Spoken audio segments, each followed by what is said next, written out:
Oke, shalom, selamat pagi. Kita bersyukur, kita berterima kasih pada Tuhan.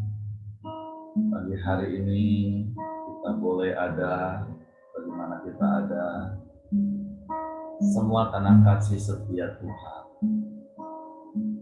Semua karena kebaikan Tuhan. Semua karena kemurahan Tuhan. Tuhan nyatakan setiap hari dalam hidup kita. Bahkan setiap pagi kita boleh bangun dengan tubuh yang sehat. Kita boleh menikmati kemurahan Tuhan. Waktu pagi hari ini kita mau bersyukur, kita mau menyembah, memuji, memuliakan nama Tuhan. Bapa, kami bersyukur, kami berterima kasih kepada-Mu. Terima kasih buat tidur nyenyak sepanjang malam yang Kau berikan bagi kami. Engkau pulihkan kekuatan, kesehatan tubuh kami. Pagi hari ini kami bangun lagi dengan tubuh yang diberkati, dengan kekuatan kesehatan baru yang datang daripada-Mu. Untuk kami boleh melangkah bersama-Mu di sepanjang hari, menikmati kebaikan-Mu, menikmati kasih-Mu, menikmati kuasa-Mu dalam hidup kami. Engkau semakin nyata dalam hidup kami. Dan bukan saja kami yang mengalami, tapi orang-orang di sekeliling kami. Mereka melihat dan merasakan Engkau nyata dalam hidup kami. Melalui perbuatan perkataan kami, melalui cara hidup kami. Sebab itu kami bersyukur, kami berterima kasih kepada-Mu pagi hari. Dan terus kami berkata Engkau baik bagi kami. Engkau sungguh baik bagi kami. Engkau sangat baik bagi kami. Terima kasih. Ku bersyukur sebab Kau setia.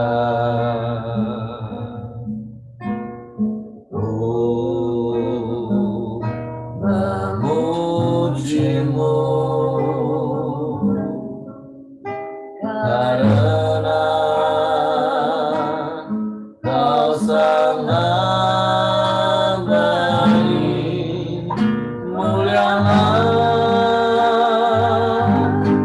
nama-Mu, Ku tinggikan, Ku agungkan selama hidupku. Kami mau bersyukur kepada-Mu Tuhan. Ku bersyukur sebab Kau setia. Amin. Ku memuji-Mu karena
katakan ku bersyukur.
sebab Engkau dahsyat Tuhan.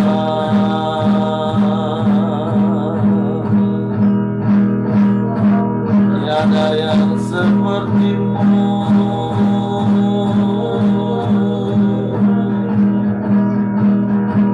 tiada yang sama.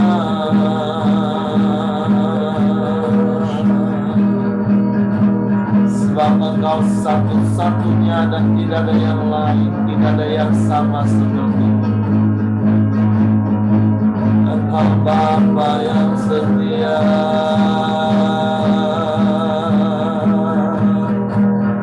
Bapa yang mulia,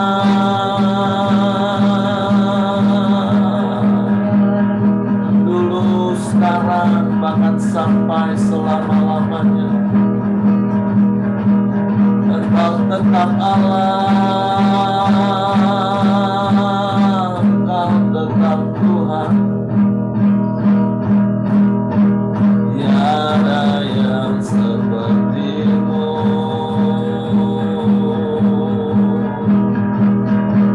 tiada lain, hanya Engkau Yesus Tuhan.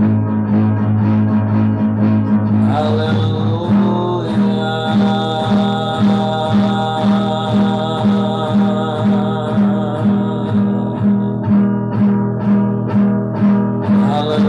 haleluya, haleluya, haleluya.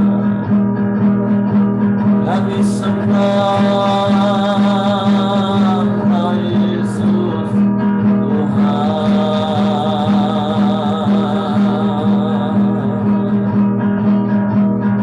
Sebab Engkaulah satu-satunya Allah kami. Engkaulah satu-satunya Tuhan yang kami andalkan, yang kami percaya. Haleluya, haleluya.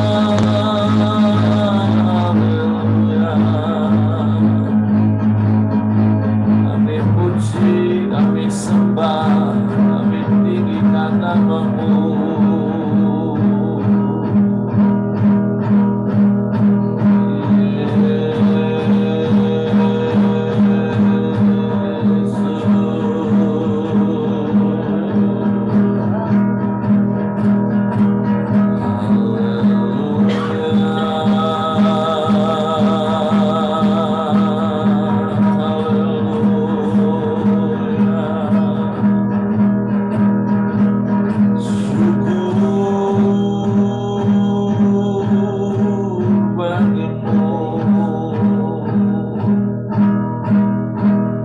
Sekarang sampai selama-lamanya. Engkau tetap Allah, Engkau tak pernah berubah. Haleluya,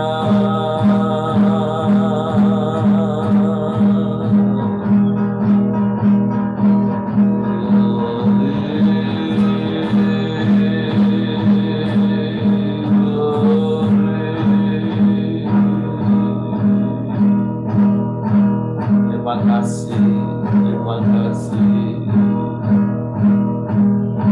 Haleluya, haleluya, haleluya, haleluya.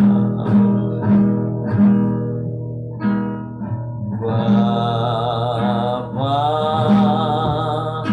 Kau setia. Bapa,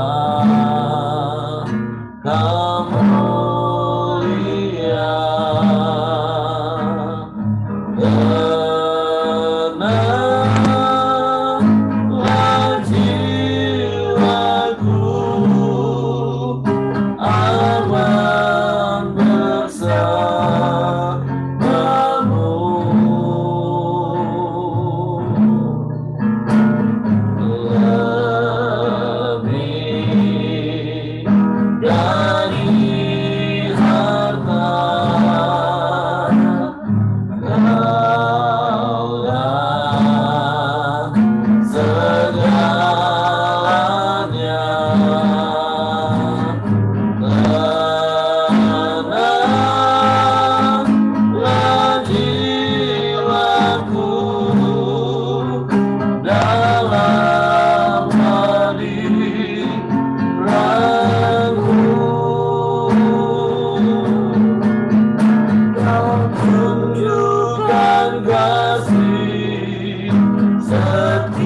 urapan hati kami,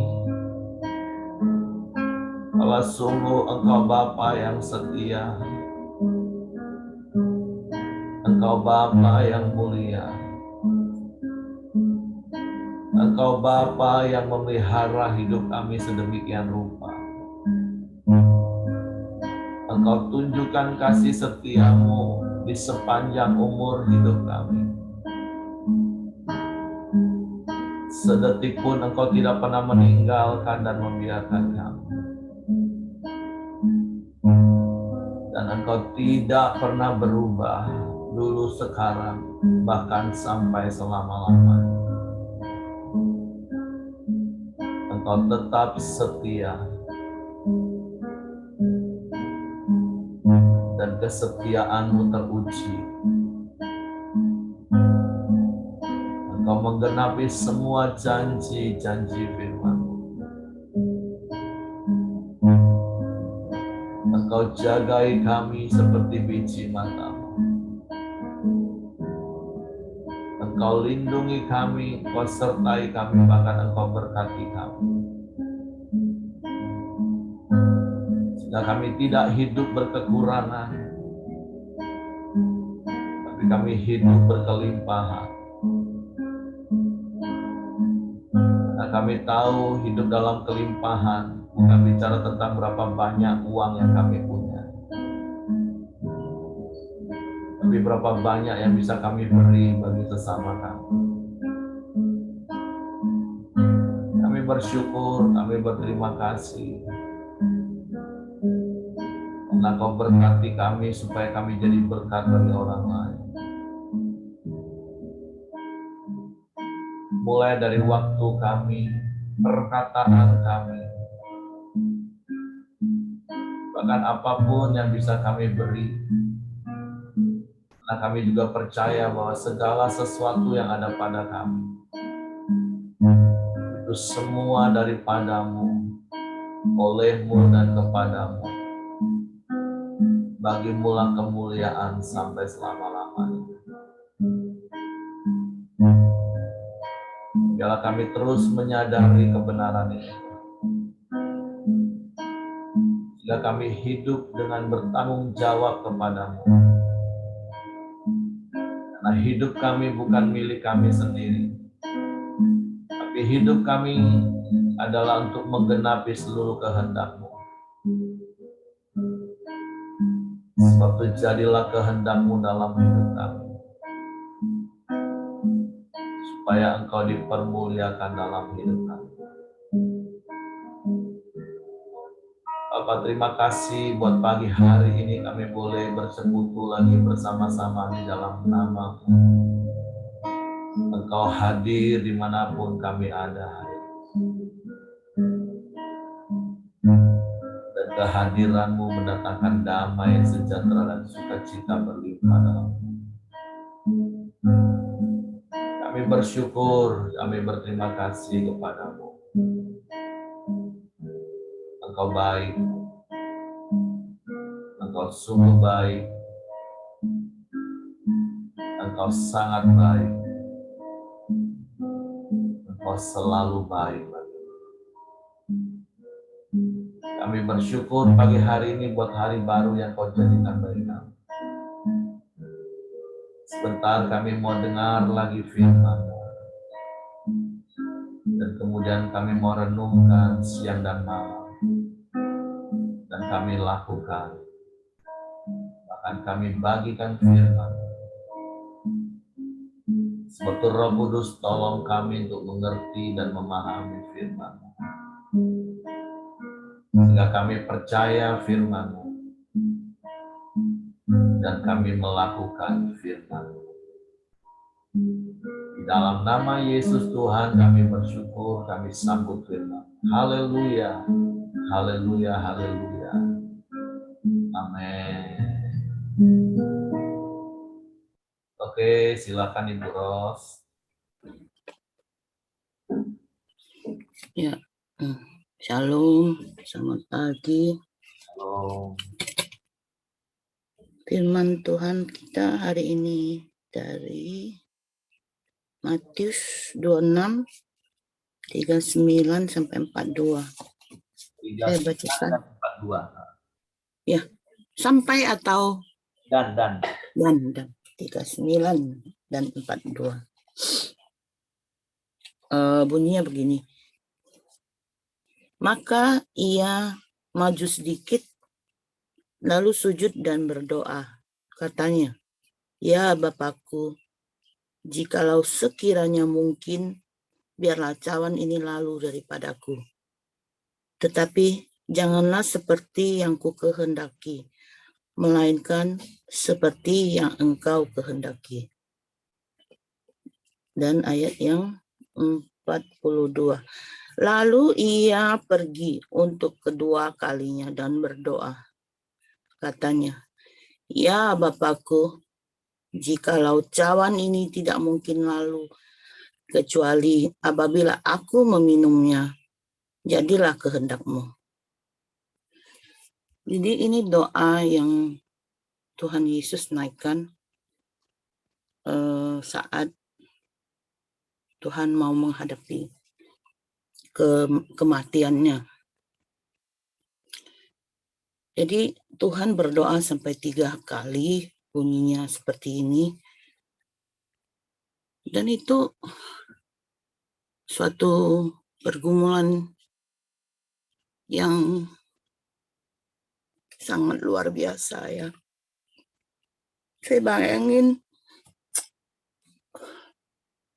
harus hadapi kematian yang begitu mengerikan ya. Kalau mati biasa, mati penyakit, itu bisalah kita maklumin. Tapi kematian seperti yang Yesus hadapi itu sungguh-sungguh mengerikan ya. Dipaku tangan dan kakinya. Sangat tidak terbayangkan lah. Mengerikan. Dan udah habis pikir kenapa zaman dahulu ada hukuman seperti itu. Tapi ini menunjukkan Tuhan Yesus tuh sungguh luar biasa. Dia taat sampai mati. Setia. Taat kepada Bapaknya. Luar biasa Tuhan Yesus kita. Nah, yang saya renungkan kadang begini. Kita itu tidak disuruh sampai mati. Terkadang kita cuma terkadang kita tahu isi hati Tuhan, jiwa-jiwa kita disuruh memberitakan Injil, menginjilin orang, tapi kita selalu lebih memilih kenyamanan. Saya enggak maulah susah memberitakan firman, itu bukan tugas saya, itu tugas para pendeta. Sangat kita mau taat tuh susah gitu, memilih kenyamanan. Ada seperti semalam ya, saya cerita sama Pak Eri, mendorong orang untuk baca firman aja susah gitu. Sudah tahu firman itu sumber jawaban, sudah tahu itulah yang bisa menguatkan iman kita. Tapi ketika disuruh baca firman, dia bilang membosankan. Aku tahu, aku tahu katanya firman itu bagus. Tapi terus terang itu membosankan firman itu katanya. Nah, sangat susah kita untuk mendorong orang itu ya. Ada lagi yang bilang gini, ketika ditanya, kamu ada ibadah enggak? Enggak, kan bisa online kalau malas ibadah. Gini jawabannya kadang lucu bagi saya. Cek itu tuh hidup di zaman sekarang katanya. Banyak hal-hal yang lebih menarik daripada persekutuan. Kita nih hidup di era ini, ada TikTok, ada Facebook, itu menghabiskan banyak waktu menarik gitu. Kita ini bukan hidup pada zaman Yesus katanya. di mana tidak ada hal-hal yang menarik. Ya, persekutuan bagi mereka ya gampang. Mungkin itu hiburan katanya, itu hiburan bagi mereka. Ini saya merasa lucu, orang kok ngomongnya kayak gitu ya. Saya bilang, kamu harus inilah, membangun iman kamu, baik lewat baca firman maupun persekutuan. Tapi terus terang memang susah untuk ini ya, untuk mendorong orang untuk taat. Mereka lebih memilih kenyamanan. Jadi untuk supaya bisa kita taat tuh memang butuh komitmen, kemauan keras ya. Itu yang saya dapat tuh pada renungan ini. Kita tuh atau seperti apa, murid Tuhan Yesus, lebih memilih tidur daripada baca firman, daripada menceritakan kabar baik.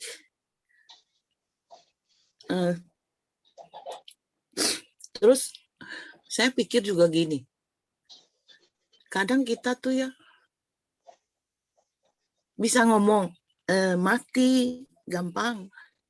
Misalnya corona, kalau aku kena, nggak masalah.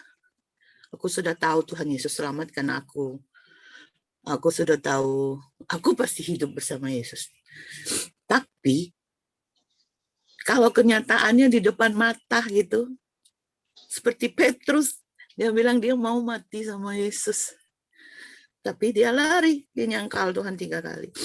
Ini yang saya pikir, kalau saya cuma bisa ngomong, kalau sungguh-sungguh itu di depan saya, bisakah saya seperti Tuhan Yesus menghadapi itu dengan tenang, dengan percaya dan yakin gitu loh. Itu yang saya dapat dari renungan hari ini. Yang ingin saya yang bagi kita renungkan hari ini, ketaatan kita itu sampai mana? Benarkah kita sungguh-sungguh taat? Ketaatan kita itu berapa persen sudah berkenan belum sama Bapak gitu loh. Itu yang jadi renungan kita hari ini. Itu yang saya dapat, Pak Heri.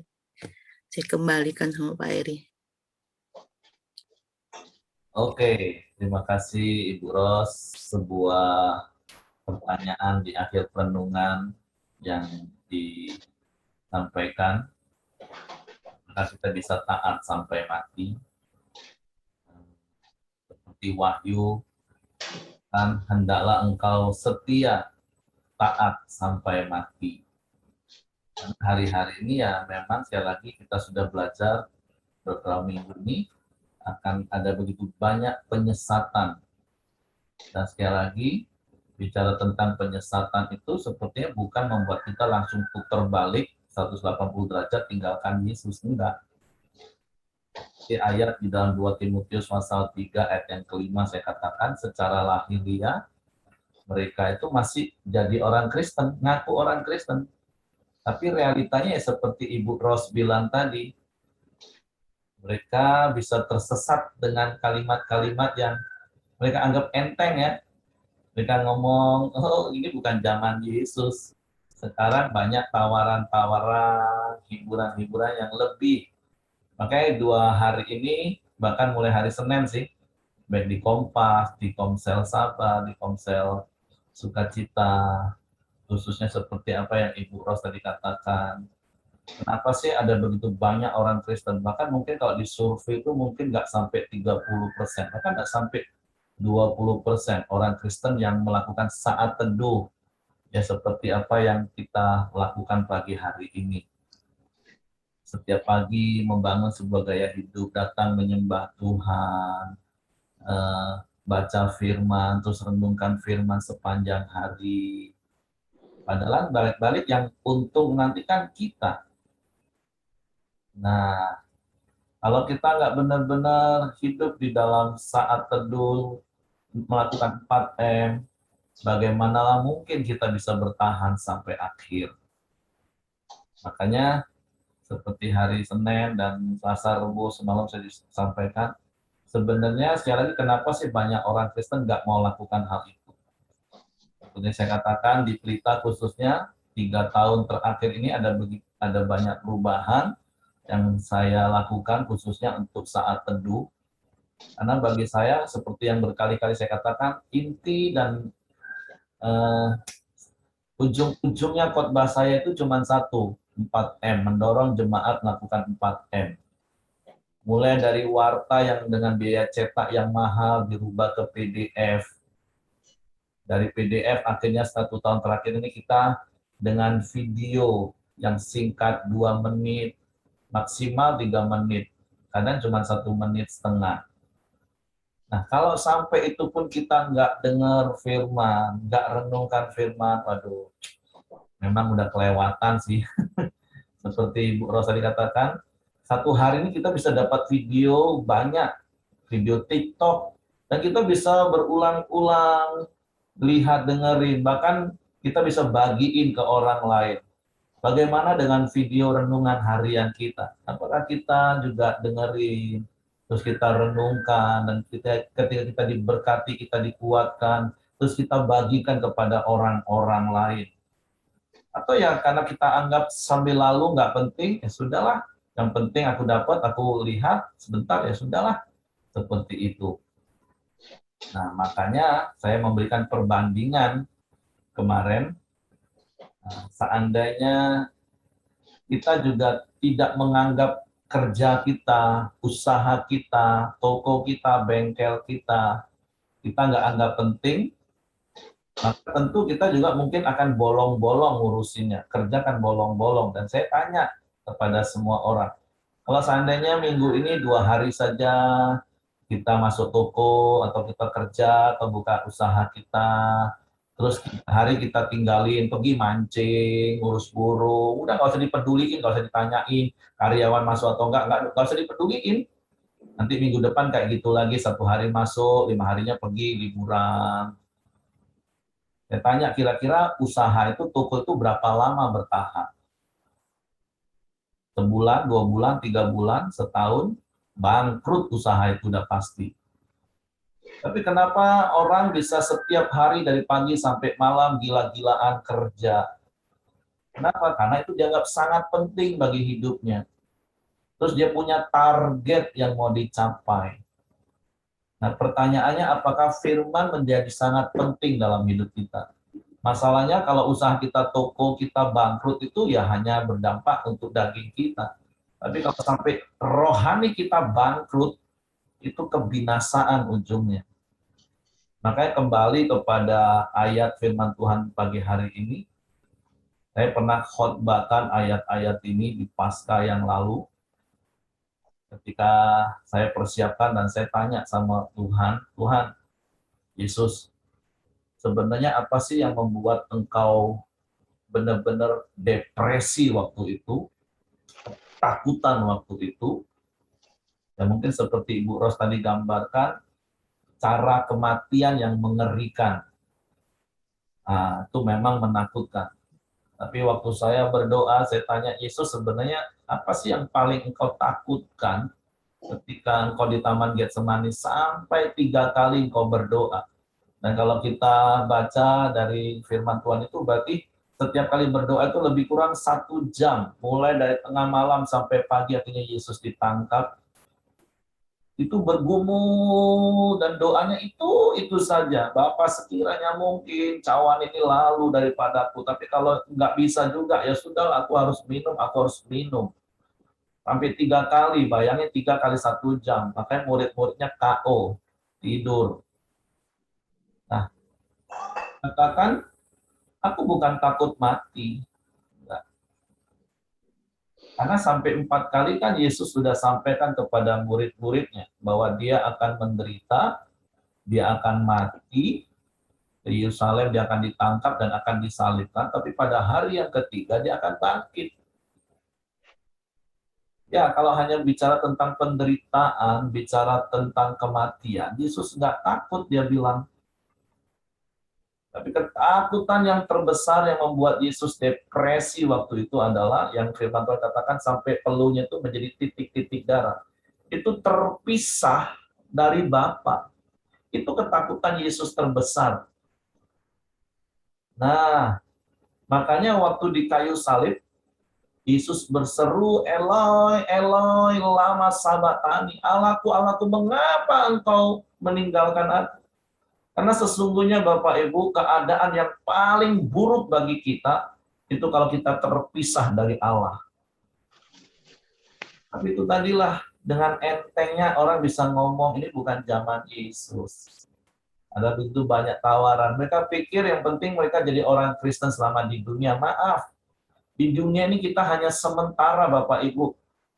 Nanti di kekekalan kalau kita terpisah dengan Yesus, aduh cilaka itu. Nah, makanya kenapa hari-hari ini kita sedang belajar orang yang bertahan sampai akhir itu akan diselamatkan. Ya memang hari-harinya kan digenapi. Ada banyak orang-orang yang menganggap enteng tentang ibadah, menganggap enteng tentang agama. Walaupun mereka nggak mau dikatakan ateis, mereka nggak mau dikatakan ateis, mereka mengaku mereka beragama. Nah, tapi ya kita bersyukur hari ini, kalau kita boleh ada, setia, dan bukan hanya menjadi sebuah rutinitas agamawi, kita ada setiap pagi bersama-sama. Dan saya mendorong, mengencourage setiap kita, jangan lelah untuk terus memotivasi, mendorong orang-orang di sekeliling kita. Sama seperti Ibrani 10 ayat 25 katakan, menjelang hari Tuhan ini, kita harus giat melakukannya dan saling menasehati. Supaya apa? Supaya juga yang lain giat melakukannya. Karena firman Tuhan pasti akan digenapi bahwa hari-hari ini akan ada yang namanya penyaringan, pengujian, pemurnian.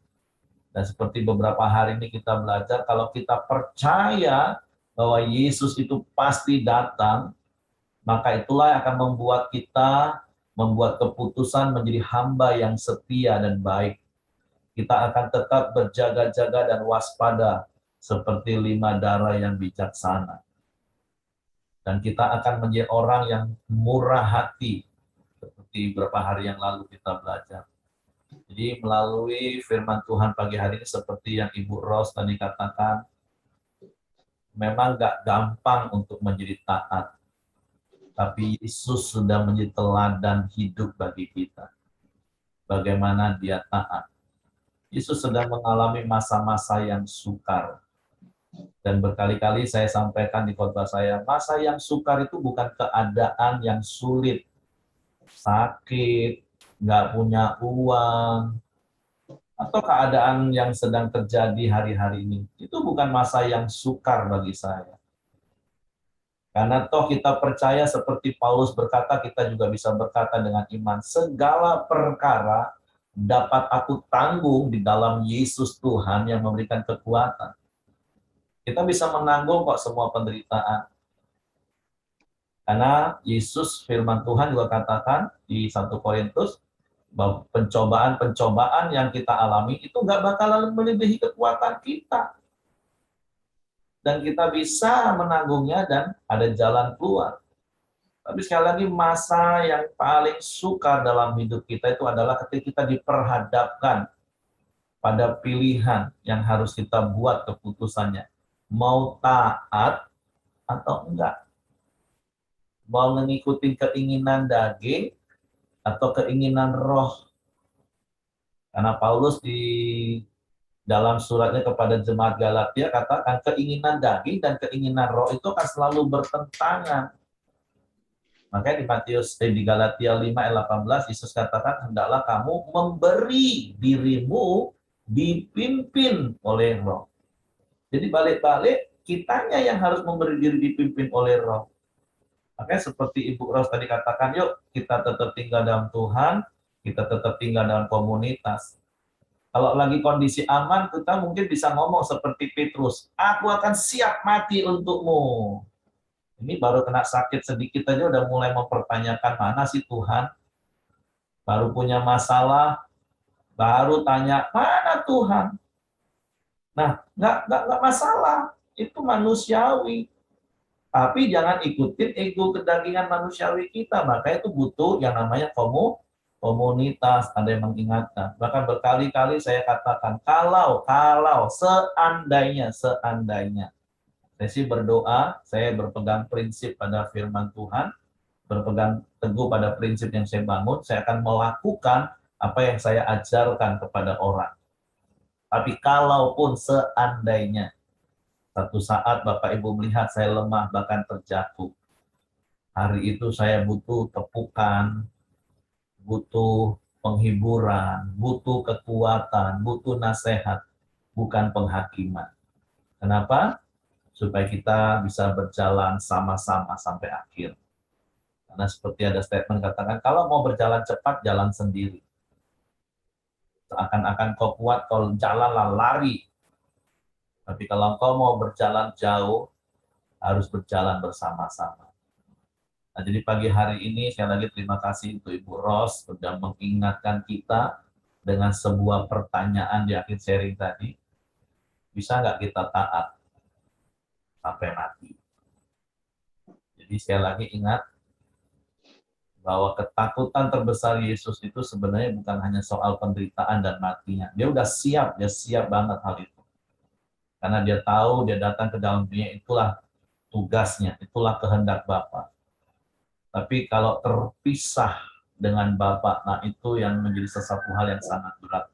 Padahal hanya beberapa saat kan dia terpisah. Nah kita, kalau sampai kita nggak mengerjakan keselamatan itu dengan takut dan gentar, kita cuek bebek, kita abaikan, kita anggap enteng, kita masa bodoh, kita akan terpisah selama-lamanya dari Bapa. Dan itu keadaan yang paling mengerikan bagi saya. Oleh sebab itu, ayo Bapak Ibu sekali lagi, terus bertahan, setia sampai akhir, taat sampai akhir, walaupun dunia sedang menawarkan banyak hal, bahkan penyesatan yang tanpa sadar bisa membuat kita menyimpang dari iman kita. Oke, itu saya mau saya tambahkan, mungkin Ibu Mirianti mau tambahkan, silakan. Ya, puji Tuhan ya.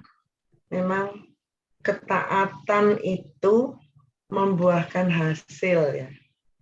Jadi ketaatan juga tidak bisa tumbuh seketika.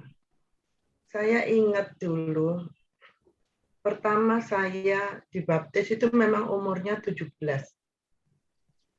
Tapi waktu saya mengenal Tuhan Yesus benar itu waktu mahasiswa.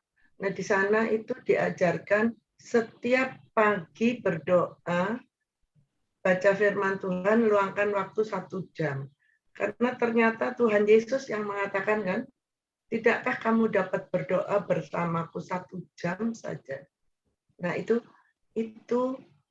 pernah saya lewat ya beberapa tahun.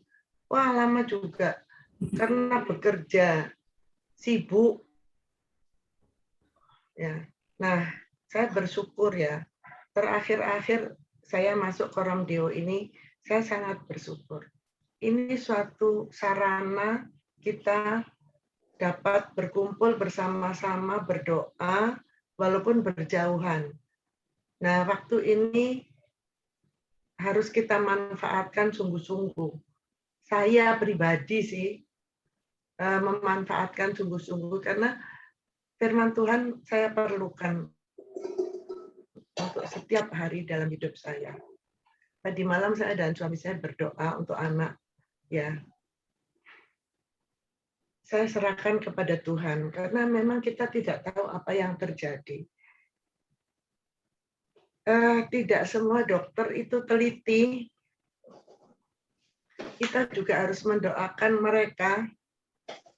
Jadi bantuan dari orang lain itu memang diperlukan.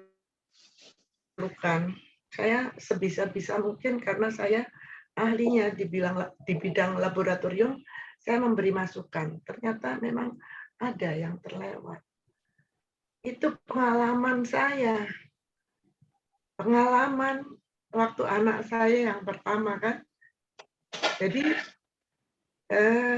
dokter itu memang tidak sama juga.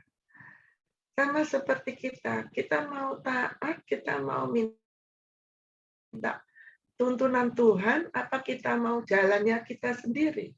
Itu yang hari lepas hari saya selalu katakan pada diri saya sendiri, saya melangkah ini memang dalam jalan Tuhan atau tidak.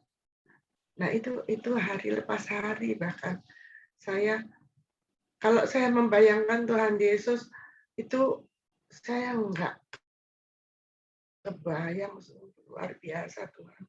Saya belajar taat dengan keadaan saya sebagai manusia yang seperti ini, memang juga berat, tapi saya tetap berusaha.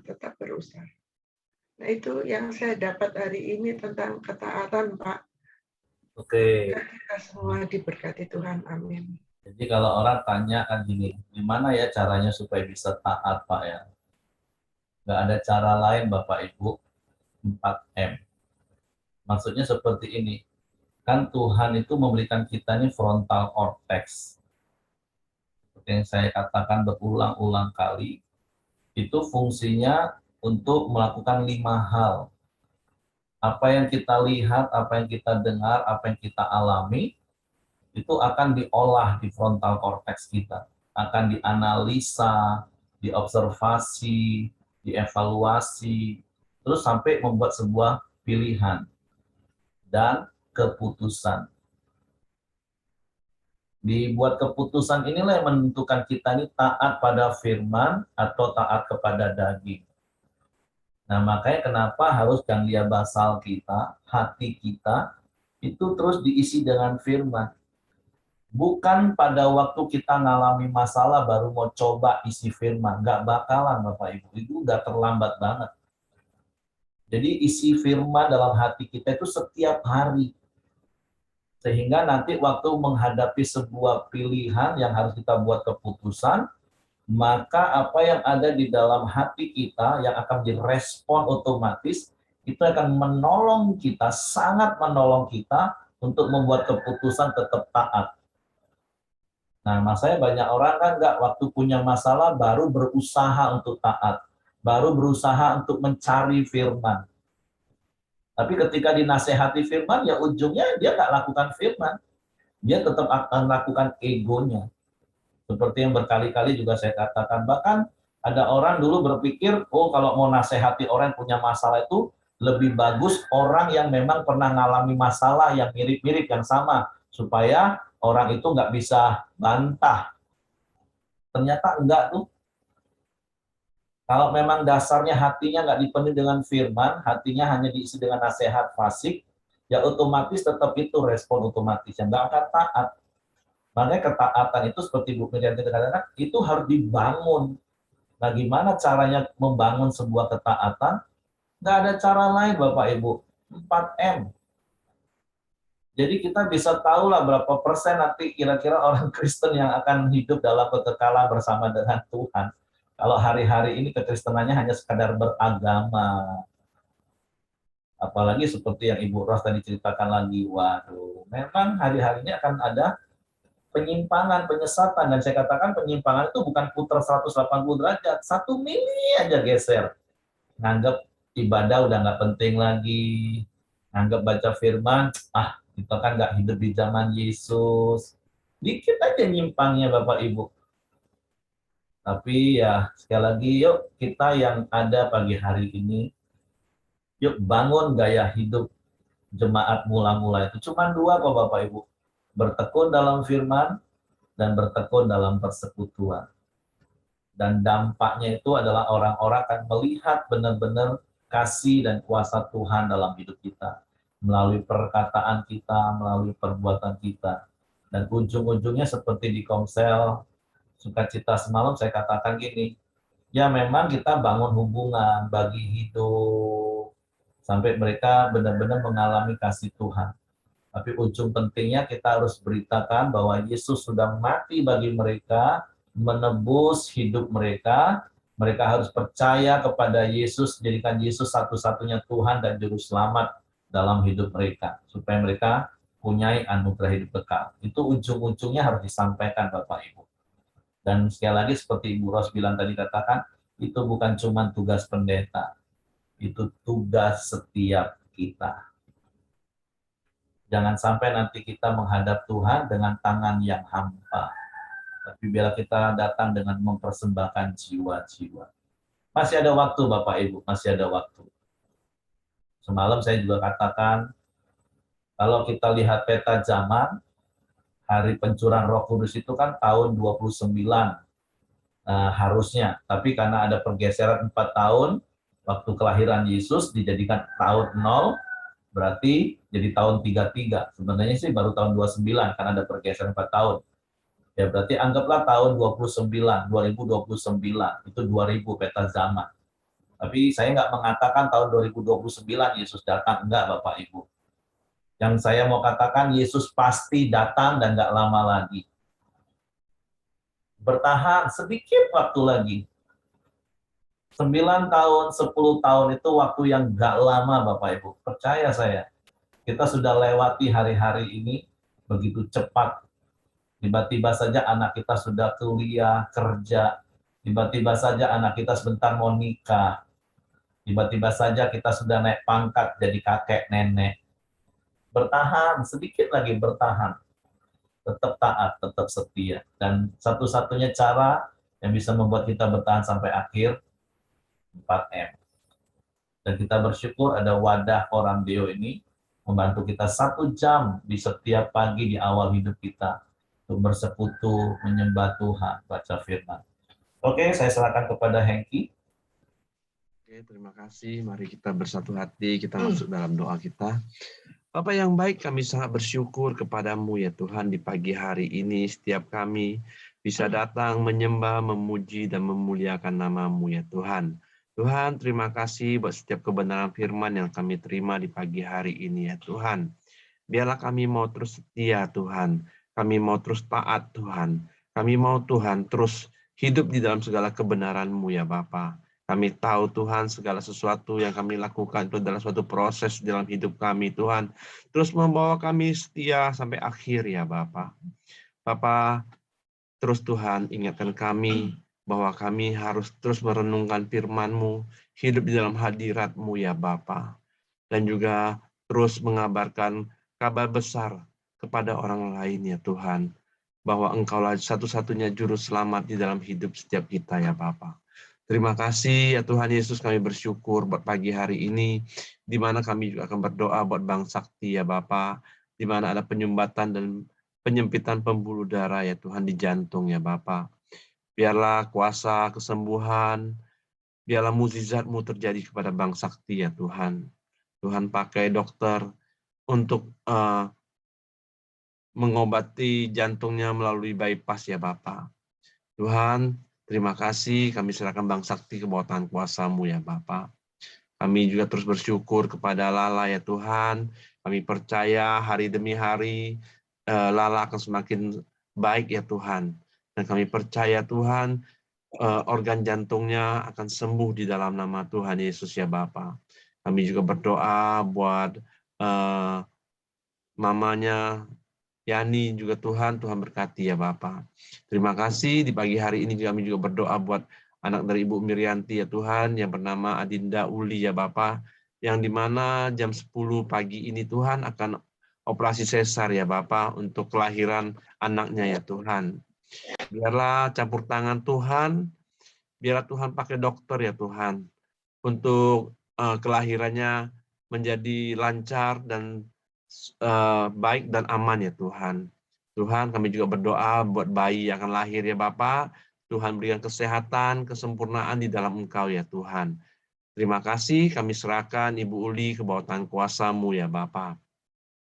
Kami juga terus berdoa buat bangsa dan negara kami Indonesia ya Tuhan. Biarlah Tuhan terus memberkati bangsa kami ya Bapa.